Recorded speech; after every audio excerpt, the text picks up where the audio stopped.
Les vraies voix Sud Radio. 3 mots dans l'actu, Félix, qui sont pour parler pollution et pardon. Emmanuel Macron tacle ceux qui contestent la menace géopolitique. Réunion à Paris de chefs militaires de l'OTAN et de l'Union européenne, pendant qu'Ukrainiens et Américains négocient en Arabie Saoudite. Un homme arrêté pour homicide involontaire en Angleterre après la collision entre un cargo et un pétrolier en mer du Nord. Le marin disparu est présumé mort. Pas de pollution constatée pour le moment, en tout cas, sur le gouvernement britannique.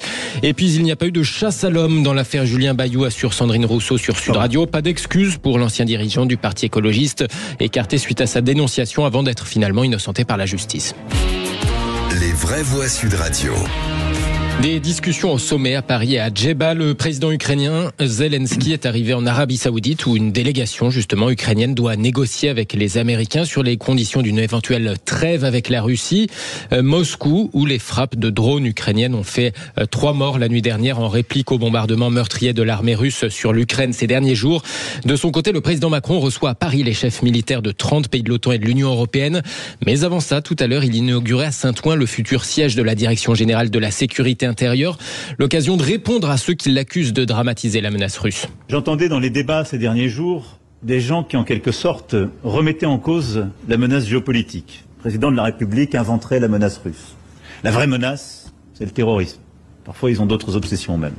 Mais on n'a pas attendu de lutter contre la menace terroriste. Vous en êtes l'incarnation et les chiffres que je viens de rappeler en sont la preuve. Ces gens-là n'ont pas suivi l'actualité manifestement. Et une grande nation, elle n'a pas à choisir, elle a à répondre. Et elle n'a pas décidé de lutter contre les menaces géopolitiques qui s'imposent à elle ou contre les menaces sur son sol projetées par les terroristes. Elle a à faire les deux en même temps. Emmanuel Macron, tout à l'heure à Saint-Ouen en Seine-Saint-Denis pour l'inauguration du futur siège de la DGSI. Il a raison. Moi, on va en parler dans quelques instants. Très modestement, j'ai toujours dit que c'était absurde de lui faire ce reproche. Naturellement, les deux dangers sont fondamentaux. Bruno Pomar. Si on regarde ce qui se fait aujourd'hui, il est en train de visiter le siège de la DGSI, formidable pour Céline Berton, la patronne de cette entité. Et puis de notre côté, on a cette bilatérale qui se place en Arabie Saoudite. Ça veut dire que les Européens n'existent pas, quoi. On a fait ça en Arabie Saoudite, terrain neutre, voulu par les Américains, parce qu'ils ne voulaient pas que ça se fasse sur les pays européens. Si on dit que tout va bien et qu'on est très fort, les Européens... Parler de terrain neutre en Arabie Saoudite pour les Américains, c'est un peu amusant quand même. Oui, mais sachant que c'est le protectorat pétrolier américain depuis la fin de la Deuxième Guerre mondiale. L'Europe, par contre. Moi, je suis parfaitement aligné avec ce que dit Philippe Bilger. Pour le coup, le président de la République est dans son rôle. Il pousse des portes ouvertes. Quelque part, il rappelle des évidences. Oui, évidemment, lui et avant lui, son prédécesseur et l'ensemble de ses prédécesseurs font la guerre au terrorisme sur le territoire national, mais pas seulement, et évidemment répondent à la menace géopolitique qu'est aujourd'hui l'invasion russe en Ukraine. Évidemment, l'Ukraine, c'est l'Europe, et c'est aux portes... j'ai pas envie de dire que c'est aux portes de l'Europe, c'est l'Europe. Le deuxième mot, Félix, pollution. Le propriétaire du cargo et le gouvernement britannique se veulent rassurants au lendemain de la collision en mer du Nord. Oui, on a appris il y a quelques minutes l'arrestation d'un homme, en tout cas pour homicide involontaire, suite à cette collision hier entre ce cargo et ce pétrolier. Le marin porté disparu est désormais présumé mort, indiquent les autorités britanniques. Quant aux craintes de pollution, le propriétaire du cargo assure que son porte-conteneur ne transportait pas de cyanure de sodium, comme indiqué par les premières informations après l'accident. Aucun signe de pollution pour le moment, assure Mike Kane, le secrétaire d'État britannique au transport maritime.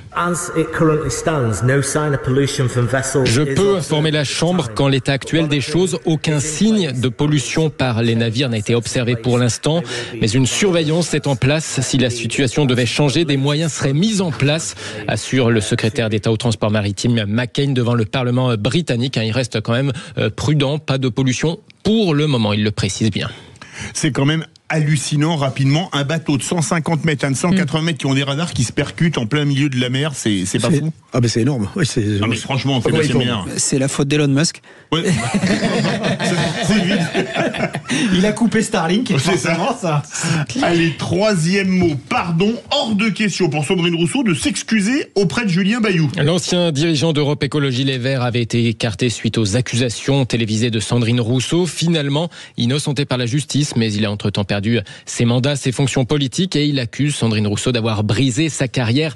La députée écologiste de Paris qui répondait justement à cela ce matin dans le Grand Matin Sud Radio. Extrait. Non, il n'y a pas eu ni de chasse à l'homme, ni de complicité de sorcières à l'intérieur du parti. Je le pose parce que moi, des fois, j'ai l'impression d'être sur un bûcher et qu'on allume un peu le feu sous le bûcher et ça renvoie quand même à des espèces d'imaginaires très forts dans la société. Il est présumé innocent par la justice, il n'y a aucun doute là-dessus. Il est innocent. Il n'y a pas eu de jugement, parce que ça a été classé sans suite. Et je ne reviendrai pas là-dessus. Est-ce que vous avez brisé sa carrière?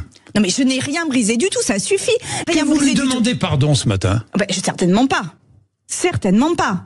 Ça suffit en fait cette affaire. Moi c'est lui qui en a parlé le premier à la presse. Sandrine Rousseau au micro de Jean-Jacques Bourdin sur Sud Radio, entretien à retrouver sur sudradio.fr. Ce sera d'ailleurs, je crois, l'objet du tour de table de Philippe Bilger dans à peu près une heure sur Sud Radio, dans Les Vraies Voix. Donc je me tais.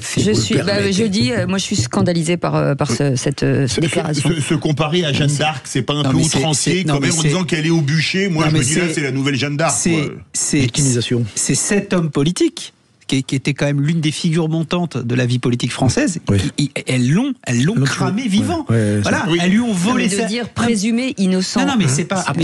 Mais politiquement, médiatiquement, elles l'ont brûlé, elles l'ont cramé. Et je vais même aller plus loin. Elles lui ont volé une partie de son destin politique, si destin politique il était censé avoir.